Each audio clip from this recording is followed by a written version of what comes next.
Assalomu alaykum. Videoni savoldan boshlayman. Surunkali bel og'rig'ini asosiy sababi nima deb o'ylaysiz? Grijami? Albatta yo'q. Protruziyami? Albatta yo'q. Mushaklar bo'lishi mumkin, faqat ular tez yaxshi bo'ladi va kamdan kam surunkali holatga o'tadi. Surunkali bel og'rig'ining asosiy sabablaridan biri bu uning bo'g'imlari. Spondiloartroz yoki fasiyet sindromi deyiladi. Birinchi marta eshitayotgan bo'lishingiz mumkin. Video davomida bu haqida to'liqroq tushuntirishga harakat qilaman. Endi e'tibor bering. Agar siz ertalab o'rningizdan uyg'onganingizda, o'rningizdan endi turish jarayonida belingizda og'riq his qilasizmi? Yoki deylik, bir joyda uzoq turib yoki o'tirib qolsangiz, o'rningizdan turayotgan payt belingizdagi og'riq kuchayib ketadimi? Eng asosiysi, ushbu og'riq biroz harakatdan keyin kamayadimi yoki to'liq qo'yib yuboradimi? Agar sizda shunday holat kuzatilayotgan bo'lsa, fasiyet sindromi olamiga xush kelibsiz. Bu bel og'rig'ining eng kam e'tibor qaratiladigan va eng ko'p tarqalgan sabablaridan biri. Yuqoridagi simptomlar bilan MRT tushsangiz, albatta yoki grija, yoki protruziya, yoki osteoxondroz yozilgan bo'ladi. Va ko'pchilik MRT xulosasidan kelib chiqib, grijani davolab yuraveradi. Asl muammo esa ko'pincha ana shu kichkina bo'g'imlarda yashiringan bo'ladi. Doktor Ahmedjanov Dilshod Ulug'bekovich, shifokor, neyrojarroh. Neyrojarrohlik yo'nalishi bo'yicha falsafa doktori ilmiy darajasiga ega. AQSh Neyroxirurglar assotsiatsiyasi va AO Spine xalqaro jamiyati a'zosi. Dunyoning bir qator nufuzli markazlarida malaka oshirgan mutaxassis. Patentlar va uslubiy qo'llanmalar muallifi. Minglab bemorlarning umurtqasida murakkab operatsiyalarni muvaffaqiyatli bajarib, shifo topishiga sababchi bo'lgan amaliyotchi jarroh. Bugun u sizga umurtqa haqida aniq, ilmiy va ishonchli ma'lumotlarni sodda tilda tushuntirib beradi. Bugun biz siz bilan fasiyet bo'g'imi qanday tuzilishini yaqindan ko'rib chiqamiz. Bundan tashqari, bel qarsillashini asl sababini, fasiyet bo'g'imi eng yomon ko'radigan va eng yaxshi ko'radigan uch holatlarni hamda ushbu muammo og'rig'idan qanday qilib bir kunda qutulish mumkinligini ko'rib chiqamiz. Tayyormisiz? Ketdik. Fasiyet sindromining tarixi 1933-yildan boshlanadi. O'sha paytda amerikalik jarroh Jameson Gormley birinchi bo'lib shunday degan: bel og'rig'i har doim ham disklardan chiqmaydi. Ba'zan u umurtqalar orasidagi kichkina bo'g'imlardan keladi. U bu holatni fasiyet sindromi deb atagan. Lekin o'sha paytlarda bu fikrni deyarli hech kim jiddiy qabul qilmagan. O'nlab yillar davomida hamma narsa osteoxondroz yoki grija deb atalgan. Fasiyet bo'g'imlariga esa e'tibor berilmagan. Nega? Chunki ularni oddiy rentgenda va eski MRTlarda deyarli ko'rishning iloji yo'q edi. Faqat keyinchalik shifokorlar diagnostik blokadalar, ya'ni bo'g'imga bevosita og'riq qoldiruvchi ukol qilish yo'llarini o'ylab topishganda hamma narsa oydinlashdi. Surunkali bel og'rig'ining 3dan 1 qismi aslida fasiyet bo'g'imlaridan kelib chiqishi aniqlandi. Fasiyet bo'g'imi nima o'zi? Tasavvur qiling, sizning umurtqa pog'onangiz bir-biriga ulangan kichik kubiklardan iborat. Ya'ni umurtqalardan iborat. Har bir kubik orasida esa kichkina eshik ilgachlariga o'xshash fasiyet bo'g'imlar bor. Ular belni egish, burish, harakat qilishda yordam beradi. Go'yo eshik silliq, tovushsiz ochilib yopilgandek. Fasiyet bo'g'imlari ichida esa ozgina moyga o'xshash sinovial suyuqlik mavjud bo'lib, u harakatni osonlashtirib, tog'ayni oziqlantiradi va harakatda og'riqni kamaytiradi. Ularni to'liq bo'g'im kapsulasi o'rab turgan bo'ladi. Bo'g'imlar orasida asosan azot, kislorod va karbonat angidriddan iborat bir oz gazlar bo'ladi. Ular bo'g'im suyuqligi ichida erigan holatda turadi. Belni qarsillatganda aynan shu gaz pufakchalari yoriladi va mana shu payt qars degan tovush chiqadi va bo'g'im ichidagi bosim to'satdan kamayadi hamda qandaydir yengillik sezishingiz mumkin. Bu gaz pufakchalari albatta yana tiklanadi. Demak, bel yoki bo'g'im qarsillashi bu suyaklarning ishqalanishi emas, balkim bo'g'im ichidagi gaz pufakchalarining yorilishi. Bu holat odatda zararli emas, lekin qarsillaganda og'riq, qisilish yoki qotish bo'lsa, bu holatda bu yallig'lanish yoki bo'g'imning muvozanatsizligi belgisi bo'lishi mumkin. Sog'lom paytda bu bo'g'imlar jim ishlaydi. Ularni umuman sezmaysiz, lekin vaqt o'tgan sayin bo'g'im orasidagi suyuqlik kamayadi. Tog'ay qatlami yeyiladi, kapsula yallig'lanadi va shu joyda og'riq tug'iladi. Bu bo'g'imni tabiiy qarish jarayoni. Afsuski, uni ortga qaytarib bo'lmaydi va bu jarayonni har bir inson boshidan o'tkazishi mumkin.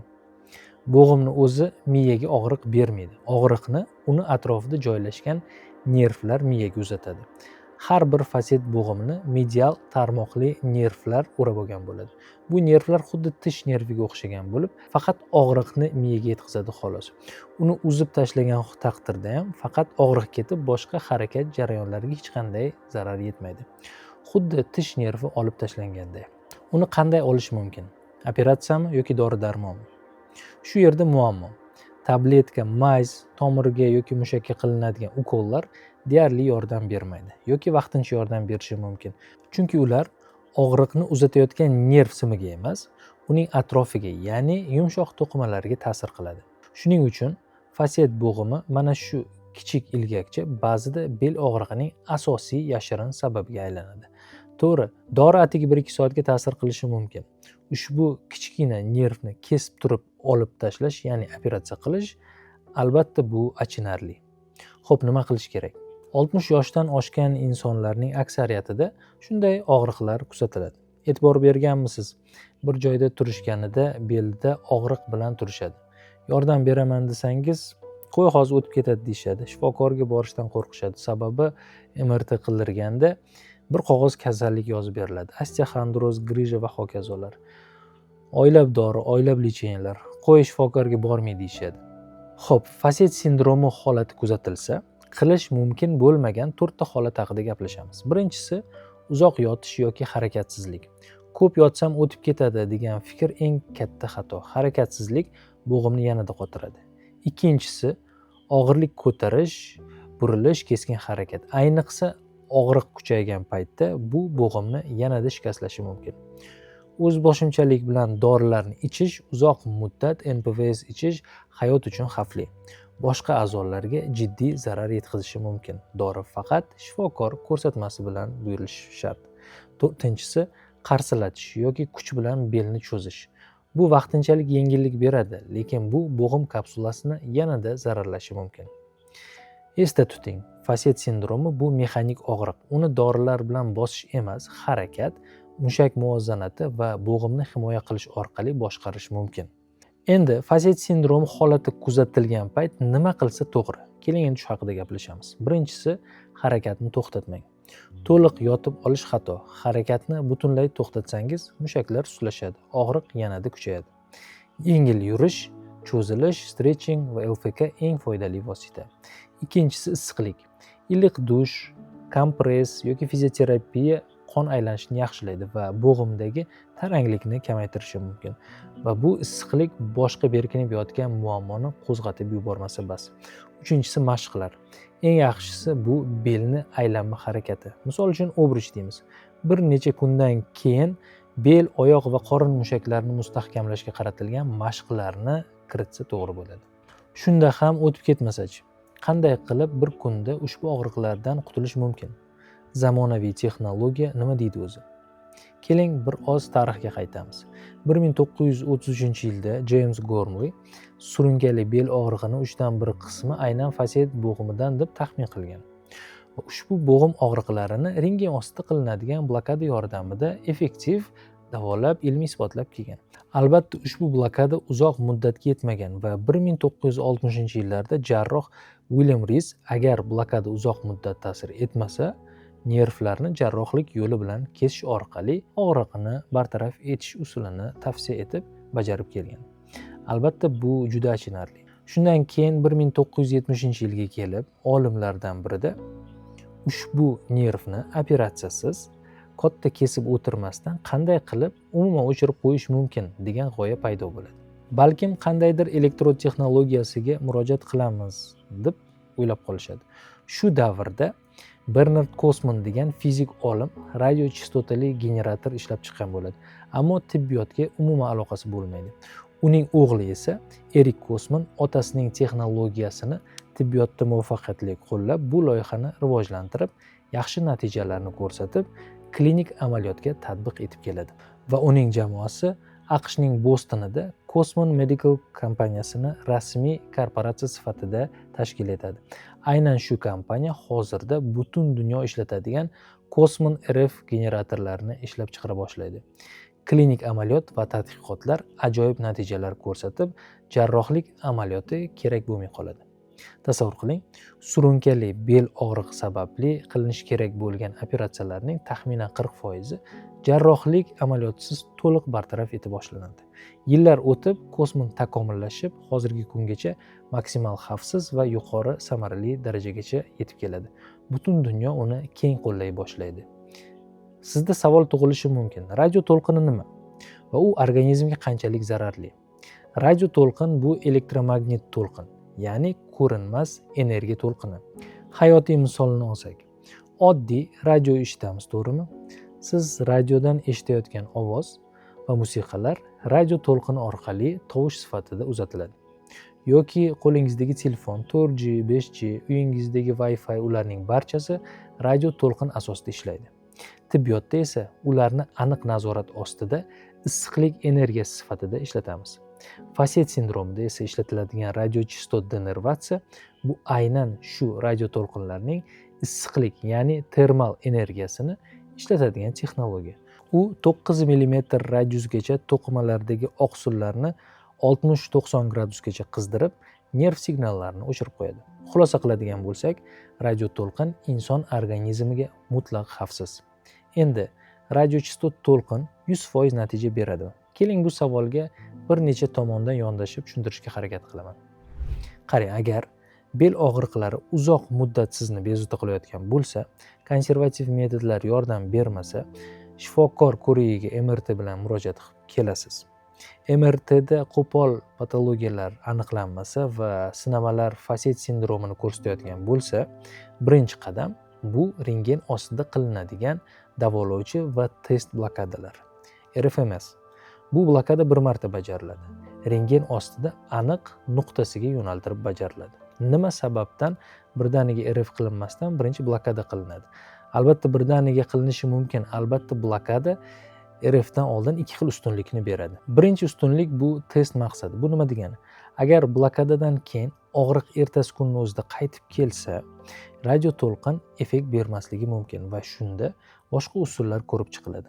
Agar blokadani 3-kunidan 1-oygacha og'riq yana qaytib kelsa, demak unaqada radio to'lqin bemalol qilsa bo'ladi va bu uzoq muddat samarali effekt beradi. Bu blokadani test maqsadi deyiladi. Ikkinchisi davolash maqsadi endi. Ba'zida shunaqa holatlar bo'ladiki, blokada qilingandan keyin og'riq butunlay bemorda yo'qoladi. Bir necha oy, balkim yillarga og'riqdan bemor qutuladi. Bunday holatda RF umuman kerak bo'lmasligi mumkin. Ortiqcha vaqtingiz ham, pulingiz ham, muolaja ham sarf etilmaydi. Endi bir qiziq klinik kes haqida gapirib bermoqchiman. Bunday muolajalarni ko'proq bajaramiz, lekin bir qiziq voqea bo'lgan. Bir bemor belida bir necha yillik og'riq bilan murojaat qilib keladi. Umurtqasida siljish bor. Olmagan davolash usullari qolmagan. Hamma shifokorlar bir ovozlama operatsiya deydi. Endi kimda operatsiya qildirishni qidirib yuribdilar. Mana Kanadada ham shifokorlar ko'rdi, chet ellarga ham yubordim MRTni. Hamma operatsiya qilib temir qo'yish kerak deydi. Xullas, oldimga operatsiyani gaplashib kelganlar. Snimkalarni qarasam, haqiqatdan umurtqada siljish bor, kuchli og'riq, shikoyatlarni so'raganimda siljishni alomati emas, balkim faset sindromini alomatlarini ta'rifladilar. Darhol funksional rentgenga yo'naltirdim. Umurtqa siljigan, ammo stabil holatda. Keling, RChda radio to'lqin qilamiz dedim. Mayli, yordam bermasa keyin muammo yo'q, bemalol borib operatsiya qildirsangiz bo'ladi. Muolajani bajardik. 1 soatdan keyin uyga ketdilar. Oradan bir necha oy o'tib, qayta murojaat qilib keldilar. Fikrlarini o'zingiz eshitib ko'ring. Мы отдельно поблагодарить прежде всего Бабура Сабировича Убайдулаева, нейрохирурга Дильшота Улугбековича Ахмеджанова и замечательного врача. Спасибо вам большое за все, что вы для меня сделали. Xullas, ko'rib turganingizdek, bemor operatsiyasi tuzaldi. Doim MRTni emas, bemorni davolashga harakat qiling. Xirurgiyada shunaqa qoida bor. Operatsiya qilishni mukammal o'rgandingmi? Endi operatsiya qilmaslikni o'rganishing kerak. Keling endi radiochistot denervatsiyasi qanday amalga oshirilishini tushuntirib beraman. Bu jarrohlik emas, igna orqali faqat og'riqni uzatadigan mayda nervlar ustida ishlanadigan muolaja. Amaliyot steril sharoitda operatsion xonada o'tkaziladi. Birinchi navbat iop rentgen ostida nerv joyi aniqlanadi va muolaja joyi bir necha bor spirt betadin bilan tozalanadi. Igna kirish joyi og'riqsizlantiriladi. Keyin igna o'sha joyiga xatosiz aniq yo'naltiriladi.